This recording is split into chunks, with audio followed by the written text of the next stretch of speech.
Bueno, estoy acá con el licenciado Hugo Rodríguez.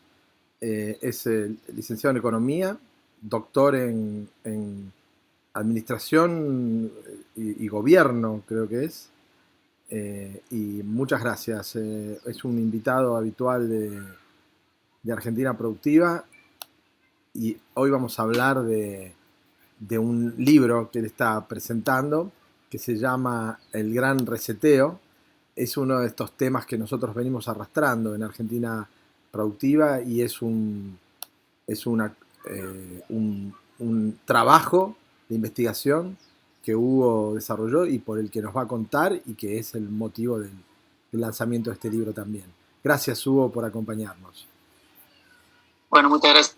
¿No? Sí, para poner en contexto, digamos, lo que hemos hecho es un análisis de una publicación del Foro Económico Mundial titulada de esa manera, El Gran Reseteo, que está teniendo, bueno, una repercusión tremenda, ¿no? Porque pensemos que el Foro Económico Mundial es una mesa chica donde se reúnen los presidentes de los principales países capitalistas del mundo, incluyendo China.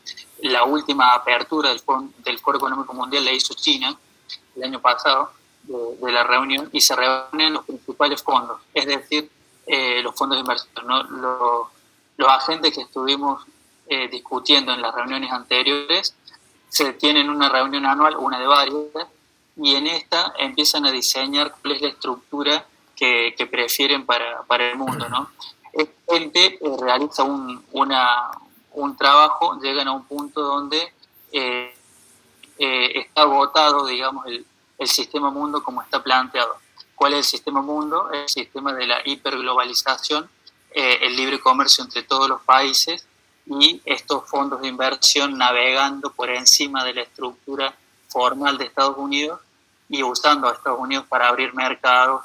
Bueno, esa estructura se forma después de la Segunda Guerra Mundial y tiene puntos muy sólidos, ¿no? No solo el gobierno de Estados Unidos, sino la Organización de las Naciones Unidas, la Organización Mundial de Comercio, la Organización Mundial de la Salud, la misma Unión Europea, la misma OTAN como brazo militar, y ellos llegan al análisis de que este modelo se agotó. ¿Por qué se agota? En principio tienen una primera batalla, un primer tiempo, digamos, con el crecimiento de la URSS, y luego de la caída del muro de Berlín, ellos pensaban que ya esto quedaba para siempre, ¿no? Eh, y bueno, en ese momento, en 1970 y pico, que empiezan a reconocer el crecimiento de la economía china, nunca previeron en ese punto que la economía china los iba a llegar a superar en PBI tan rápidamente, ¿no? Y como vimos nosotros en las otras reuniones anteriores, las empresas estatales chinas ya representan el 25% de las 500 empresas de mayor facturación del mundo, ¿no? Y estos fondos de inversión tienen el 50%, pero ya ven que el Estado chino los empieza a perseguir de cerca, ¿no? Y en ese punto ellos plantean lisa y llanamente que en los años desde el coronavirus en adelante tienen que ir al desacople de la economía china respecto de la economía norteamericana. Y va a haber, ellos lo mencionan directamente, una nueva guerra fría entre ambos estados, entre ambos poderes. Eh, y algunos puntos donde nosotros podemos ver con claridad eso hoy es en el tema del 5G, ¿no? La cantidad de países que le van cerrando, le van acotando la expansión a China y le van diciendo, no, nosotros nos quedamos con la imposición norteamericana, ¿no? Hugo, yo tengo una pregunta que me hago, bueno, y en estos últimos meses post pandemia de Argentina Productiva ha sido reiterativa, y es el concepto que existe de consumidor. Hoy hay una necesidad en el mundo de colocar productos cada vez más sofisticados, cada vez de mayor precio.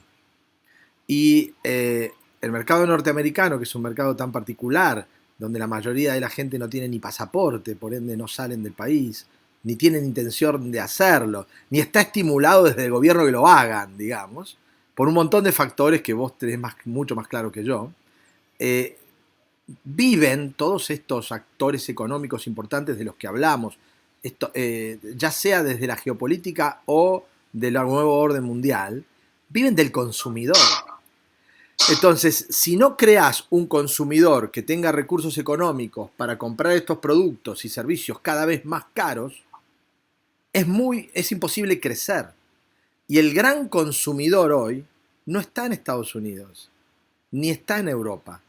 El gran consumidor en masa, aumentando cada día más el poder adquisitivo que le va a permitir acceder a estos productos y servicios caros, está en Asia, está en China, pero fundamentalmente en India, que es un país que demográficamente sigue creciendo y sigue aumentando su ingreso per cápita.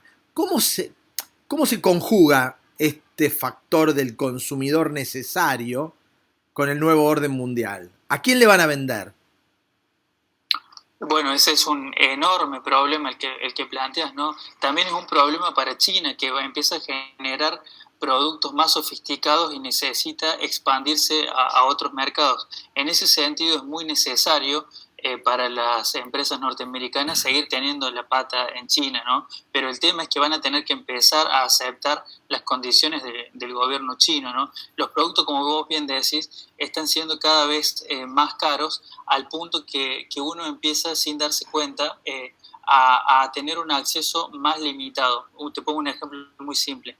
El canal de Spotify, ¿no? Te ofrecen una cantidad de música ilimitada, pero ¿cuánta de esa música es tuya y te la descargaste? Y prácticamente ninguna, pero solamente vivís el uso, ¿no? Te prestan el uso, ¿no? Eso empieza a ser cada vez más recurrente por ejemplo, el servicio de Uber, ¿no? Viene también a resolver eso. No pueden colocar la suficiente cantidad de autos, pero sí te pueden prestar los tramos de esos vehículos. Pero claramente, y lo que vos planteás, tenés razón en el sentido de que hay un problema que necesita la demanda, se están volviendo keynesianos, digamos, necesitan crear demanda para poder vender sus propios bienes, ¿no? Y la demanda, además, en el nuevo orden mundial, está del lado equivocado, del lado de la geopolítica, porque ellos son los que realmente generan demanda fresca, nueva y rica para poder consumir estos productos. Entonces es contradictorio. No tiene ningún sentido el concepto de cerrarse. Recuerdo este esquema histórico de China, ¿no? Cuando decidió hacer una muralla y para vivir para adentro. Bueno, claro. no fue eterno. Vos no podés hacer una muralla y vivir para adentro porque tu necesidad va creciendo y tus consumidores no. El problema de máxima expresión de esto es Japón, donde la gente le piden, por favor, tomate vacaciones, consumí, porque la gente no consume. Entonces, vos necesitás pueblos jóvenes que consuman. Necesitas consumidores ricos. Y los consumidores ricos están hoy en Asia, mañana en África. Hoy en Asia. El futuro es África. Futuro, ¿no? Estamos hablando de que en los próximos 20 años la India se va a llevar puesto todo, porque no tienen control, siguen creciendo, cada vez hay más gente y cada vez tienen mayor ingreso per cápita. El poder geopolítico va a empezar a decir, buenísimo, yo tengo consumidores, ¿y vos qué me das? Claro, ¿no? Sí, mira, hace un tiempo había tenido unas clases de economía con gente de la Embajada de China y nos planteaban que para Argentina, para un productor argentino, el mayor problema, y esto es rarísimo, ¿no? Dice, el mayor problema para un productor argentino es tener éxito en la colocación de un producto en China.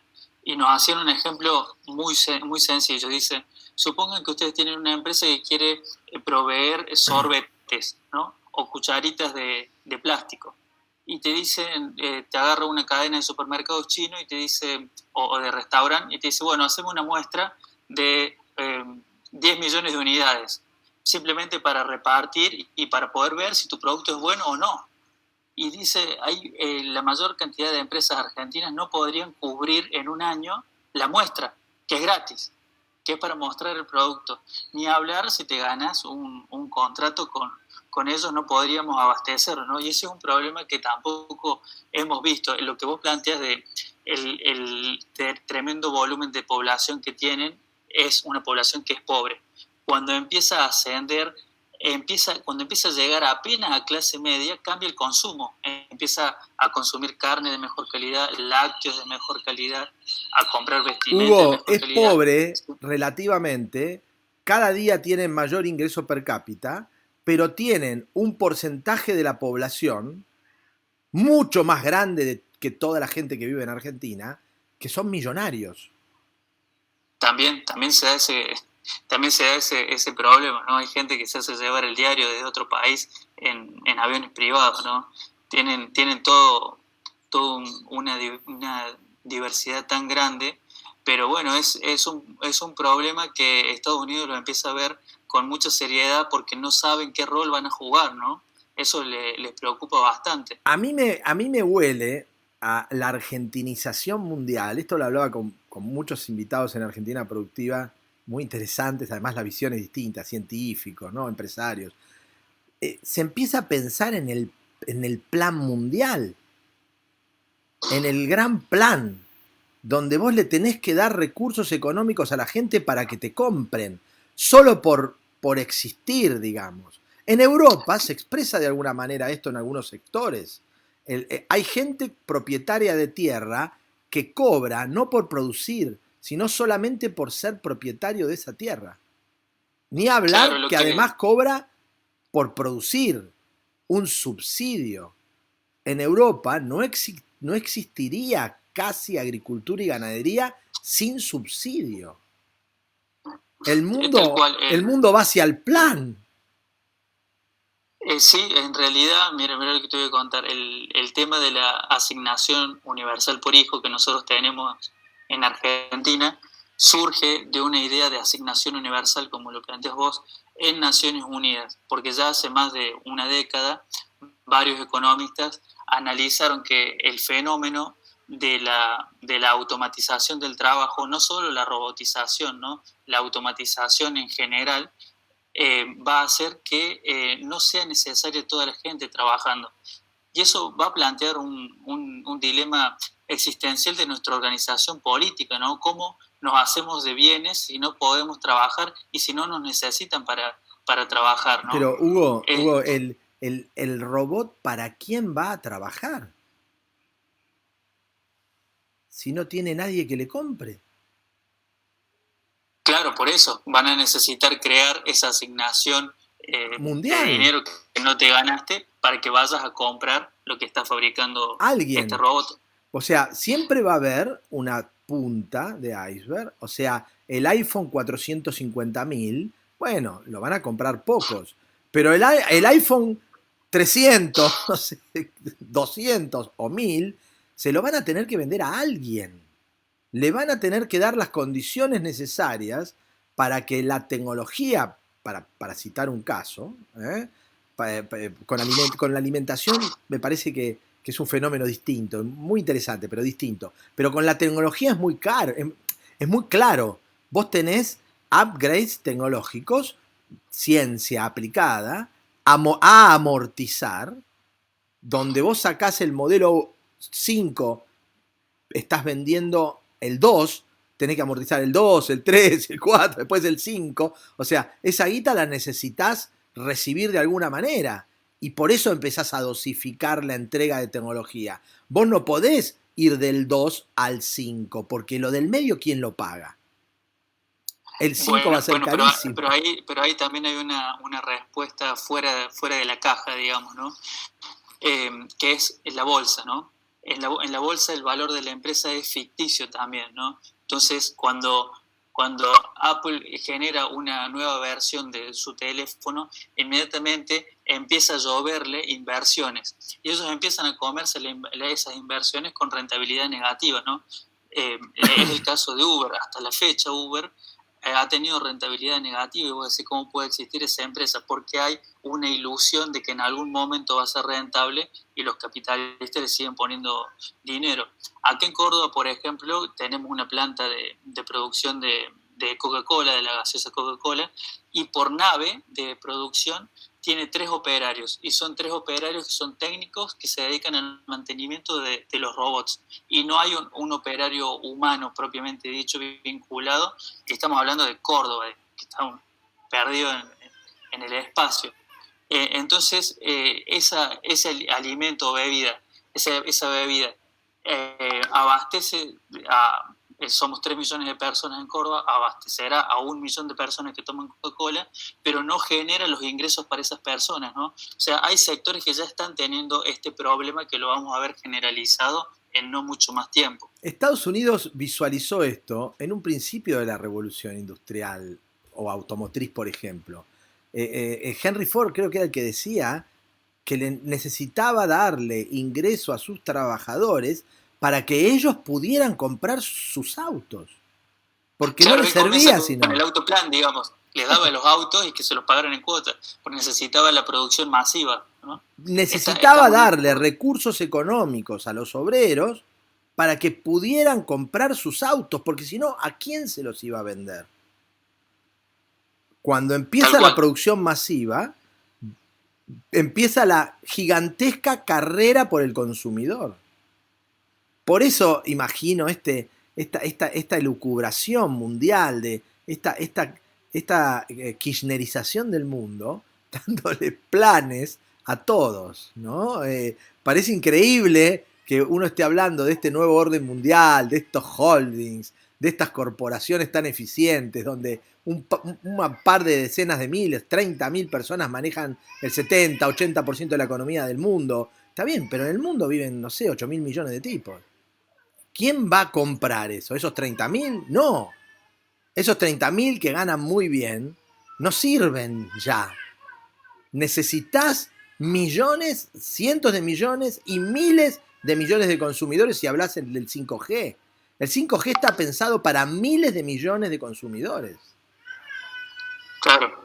Después también tenés otro problema, que es que la evaluación ficticia, la evaluación de bolsa de las empresas está apalancada en 80 veces, ¿no? O sea, si vos comparás cuántas acciones tiene cada empresa y el valor de las acciones, lo multiplicas por el valor de las acciones que tienen hoy en el mercado y lo dividís con lo que ellos tienen en el balance, con lo que pueden respaldar de capital, claro, el número es 80 veces. O sea que estamos en una burbuja sí. Terrible, ¿no? Sí, yo creo que se compensa en la nueva concepción de los negocios, en esa fantasía de la que hablabas antes, de que siempre hay alguien que cree que tu empresa va a valer 20, 30, 100, 1000 veces más. Entonces te invierte en función de esa rentabilidad potencial, ¿no? Te está poniendo algo, te está poniendo $1 hoy que cree que dentro de X años va a valer 1000, ¿no? Y eso es lo que va generando esta burbuja. Sucede, obvio que sucede, pero sucede en 1 de cada 1000. 999 perdés todo. Tal cual. Van al fracaso. Tal cual. Y también en ese trabajo mencionan que va a haber una vuelta tremenda al estado de bienestar, que va a tener que ver mucho con esto que mencionas de la asignación universal, ¿no? Ellos hacen mucho hincapié en el hecho de que las pandemias en la historia han reforzado la necesidad de las personas por un sistema de salud que no pueden costear individualmente, ¿no? Por el sistema de salud público en ese sentido. Y ese sistema de salud como fundamento principal, como argumento principal para justificar un Estado grande, ¿no? Un Estado gubernamental grande. Y por lo tanto ellos auguran una vuelta al gran estado de bienestar de los años 50 y 60, posterior a la Segunda Guerra Mundial. Y allí la jugada que ellos buscan hacer es, dicen, ralentizar la globalización y buscar las regionalizaciones, ¿no? Buscar los mercados próximos y acotados, ¿no? Como un pequeño freno para China. Yo ahí, o sea, ellos están bastante preocupados en lograr vencer a China, pero me parece que no se les va a dar por el plano militar, ¿no? Quizás tengan que ir por otra vía. Bueno, una forma de vencer quizá es crear buenos productos y servicios a buen precio y de buena calidad, porque es una forma de vencer. Son casi droga, ¿no? Donde si es bueno, hay globalización, se accede a la información y lo querés comprar, y bueno, la gente lo va a salir a consumir. Y contra eso no podés. Entonces, es interesante el generar esta ola de consumo para los países que tenés que seducir hasta políticamente también, ¿no? Sí, la otra manera sería sustituir lo que ellos toman como mano de obra barata china, sustituirlo con mano de obra de la India, ¿no? Y generar en India la suficiente capacidad como para evitar la monopolización de varios sectores con empresas No, chinas, no ¿no? sé si tenés ahí acceso al ingreso per cápita, pero ¿cuál es el ingreso per cápita de China? Y no, son muy bajos. A ver, en Satoru.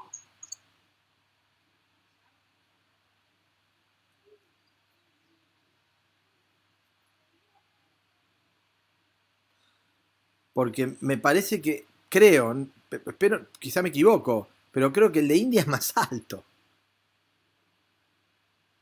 Y puede ser, digamos. Sí, el China viene desde abajo. El tema es que a nivel, cuando vos agregas todo el poder de compra que tiene todo el país, es realmente un monstruo colosal, ¿no? Y que ya empieza a tener consumidores de clase media, y como vos decís, empiezan a tener muchos de lo que le llaman los súper ricos, ¿no? Y vos viajás Con por la consumo. India, para el caso que yo conozco, porque China no conozco, la India conozco, estuve mucho tiempo, vos viajás y ves ciudades, como si fuese Puerto Madero, gigantes, donde Sí, vive la gente, trabaja, núcleos gigantescos de confort y de calidad de vida, dentro de una población obviamente agrícola y pobre en su mayoría, pero al ser tanta cantidad, hay un porcentaje muy pequeño, pero muy grande en número de gente que tiene acceso a cualquier producto y servicio,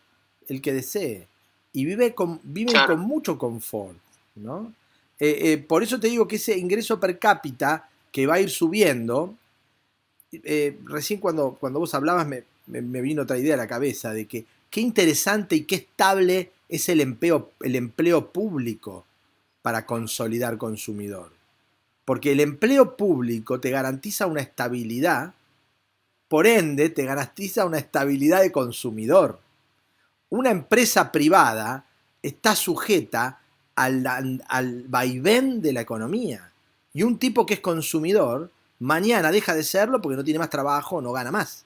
El Estado, con todas sus herramientas de estabilidad, es un gran productor de consumidores estables. Por eso me parece que si yo estuviese ahí sentado en esas grandes corporaciones, diría, muchachos, tengamos empleos públicos en todos lados y démosle plata a través de préstamos para que le paguen a estos tipos, para que los sostengan como consumidores. Les damos la guita, se las prestamos, le cobramos intereses para que ellos se los den a estos tipos y que consuman nuestros productos. Y son estables y no los pueden echar, aunque trabajen mal. Es un paraíso. Claro. Es pescar en la pecera. ¿Entendés? O sea, tiene sentido que estimulen a al empleo público, al estatal. Y no les importa si va bien o si va mal, si funciona o No, no porque los negocios funciona. los van a hacer lo mismo, Porque el digamos, ¿no? negocio lo hacen igual, te están prestando plata, te están cobrando por prestarte. Y después te están vendiendo productos que ellos tienen su mayor margen de contribución, porque a pesar de que los produzcan muchos de ellos en China o en Asia, la rentabilidad no queda toda en China o en Asia. Se comparte, ¿no? Los productos que hacen en Alemania, muchos, se fabrican en Asia. Los de Estados Unidos se fabrican en Asia. Porque el iPhone no se fabrica en Estados Unidos, ¿no? No, no, tal Y cual. la rentabilidad De queda en Estados Unidos, en parte, en parte. hay una frase de Keynes cuando, bueno, recordemos que venía, ¿no?, toda la economía liberal, y Keynes dice, no, el Estado tiene que salir a sostener la demanda, ¿no?, y salir de la gran recesión del 29. Y hay un párrafo donde él lo explica para que lo entienda todo el mundo. Dice, hay que generar empleo para los obreros, aunque de día hagan los pozos y de noche haya que taparlos de nuevo para que al día siguiente vuelvan a hacer el mismo pozo. Ahí O empieza sea, inyectar a como dé lugar.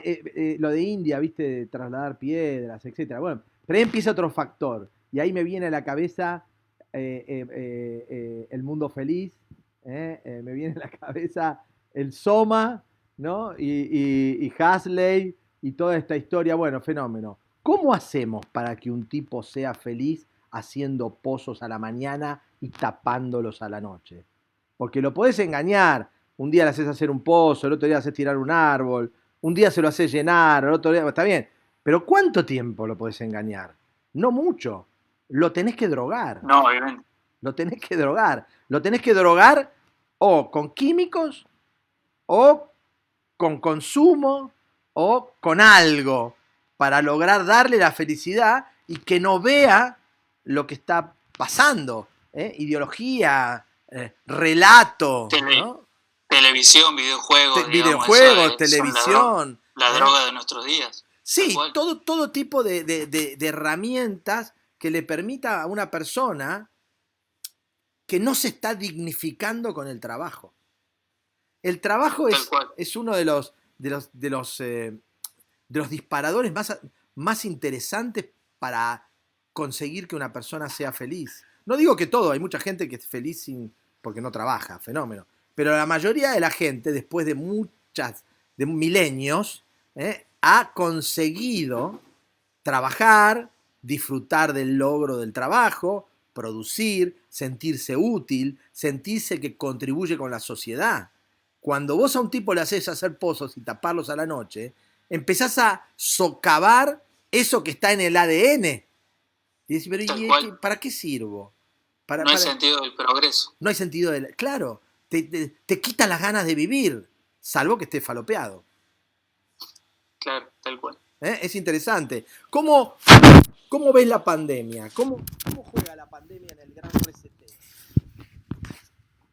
Bueno, justamente lo que ellos plantean, y este es uno de los puntos interesantes del análisis que es de ellos, ¿no? del Foro Económico Mundial.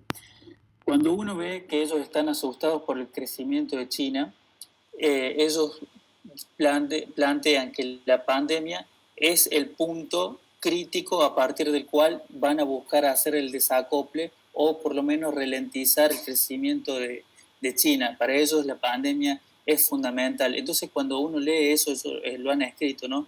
Entonces cuando uno lee eso dice, ojo con esto de los rebrotes, ¿no? Y uno empieza a tener dudas si son naturales o si son funcionales a este freno que intentan hacer, porque en el plano individual uno quizás deja de ir al trabajo y hace algún trabajo remoto, pero en el tramo del comercio internacional ha afectado muchísimo, ¿no? Por ejemplo, en zonas, en rubros como el turismo, ¿no? Y el cambio que ellos plantean es muy grande, y lo que plantean es que el orden de los factores está invertido, ¿no? Uno diría, ¿cuál es el efecto económico que tiene la pandemia? Y si uno lee entre líneas, ellos dicen, tenemos una situación que es el crecimiento de China y necesitamos una pandemia y cualquier otra cosa que nos limite el crecimiento económico del gigante. Pero eso se da de patadas con el concepto de necesito consumidores. ¿Sabes cómo lo veo? Tal cual. Así, hipótesis, ¿no? Yo imagino... Mira, de hecho hay un rubro, sí. Ahí te escucho entrecortado casi. No, te decía que si yo tuviese que pensar en esta venta de miedo para después venderte el remedio, tiene sentido. Tiene como un sentido, me parece. Bueno, tenés este problema. No importa, creado o no, bueno, lo que sea. Va a haber algunos que van a decir que lo inventaste, va a haber otros que van a decir que lo aprovechaste. No importa si existió el murciélago o no. Tenés miedo y yo te vendo la solución del miedo y te ocupo una parte muy importante de tu cabeza para resolver este problema. Y en el problema solución, bueno, de alguna manera encontrás alguna satisfacción, algún sentido de vida y seguís empujando la pelota. Pateás para adelante. Es una linda forma de patear para adelante la insatisfacción mundial por no ser productivo, por no generar valor. A tal punto, Chino, a tal punto que tienen un segmento en el libro que es de un movimiento intelectual que ellos están promoviendo, así como tenés el liberalismo, nosotros el peronismo, ellos están promoviendo un movimiento político, ideológico, que lo vamos a ver inmediatamente, que ya le han puesto el nombre que se llama el movimiento del decrecimiento. El movimiento del o sea, no crecimiento, sino decrecimiento, hacia abajo, que es un movimiento que ellos van a intentar fundamentar que es mejor o que nos vamos a tener que acostumbrar a vivir, esto es frase textual, vivir mejor con menos, ¿no? Y ellos están estimando que la caída que genera la pandemia en la economía global, si uno quitara las ayudas económicas que ponen los diferentes estados y las pudiera ver haberlo descubierto, digamos, es del 30% de la economía mundial, que es terrible, imagínate, ¿no?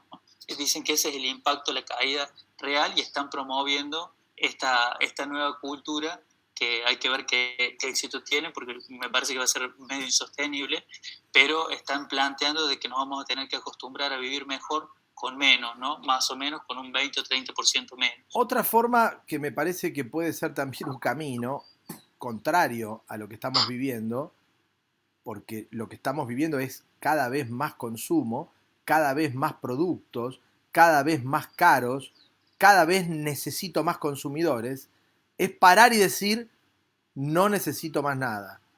Me cierro, ¿cuántos somos?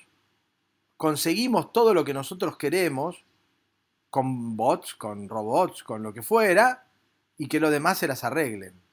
Ese sería el otro camino del nuevo orden mundial. Basta, no produzco más iPhones masivamente. ¿Cuántos somos? 500.000, listo, hago 500.000 iPhone cada vez mejor y lo demás no vendo más nada. Ese podría ser otro camino mucho más pesado, mucho más siniestro, mucho más egoísta, ¿no? Mucho más decadente. Totalitario, digamos. ¿Cómo? Mucho más totalitario también, pero hay que ver cómo hay un punto, digamos, donde tenemos, al margen, ¿no?, de esta cuestión del nuevo orden mundial y de quiénes están arriba y quiénes quedamos abajo, hay una cuestión de que nosotros como especie no nos hemos organizado, ¿no? Hay momentos en los que uno ve que, no sé, las hormigas tienen mejor organización social que nosotros, ¿no? Entonces puede ser lo que vos planteas también. Lo que ellos dicen es que es un punto, la pandemia del coronavirus es un punto de quiebre, que hay que replantear todo, para bien o para mal. O sea, van a cambiar las cosas a prueba y error. Y creo, y dicen que no van a estar limitados por más cosas que la imaginación. Así que en ese contexto entran propuestas como estas que vos estás mencionando, ¿no? Tal cual. Bueno, Hugo, vamos para adelante, tenemos que seguir. Me encanta, es un placer tenerte en Argentina Productiva. Dios quiera que puedas empezar bien el año, nosotros también. Te deseo muy felices fiestas y ojalá podamos contar contigo todas las veces que puedas para poder seguir conversando sobre esto. Por supuesto, Chino. Que nos ayuda. Me encantó la idea del think tank argentino, ¿no? Del tanque de pensamiento argentino. Ah, bueno, eso está saliendo por podcast, así que ya tenemos 16 capítulos allí, así que espero que la gente lo siga. ¿Cómo compramos tu libro? No, hago solamente, lo enlato en cursos por video y ya te voy a pasar el enlace así lo compartís con la audiencia. Por favor. Muchísimas gracias, Hugo. Un abrazo. Te esperamos en el próximo capítulo de Argentina Productiva. Un abrazo, Chino. Gracias. Hasta luego. Feliz año. Feliz año.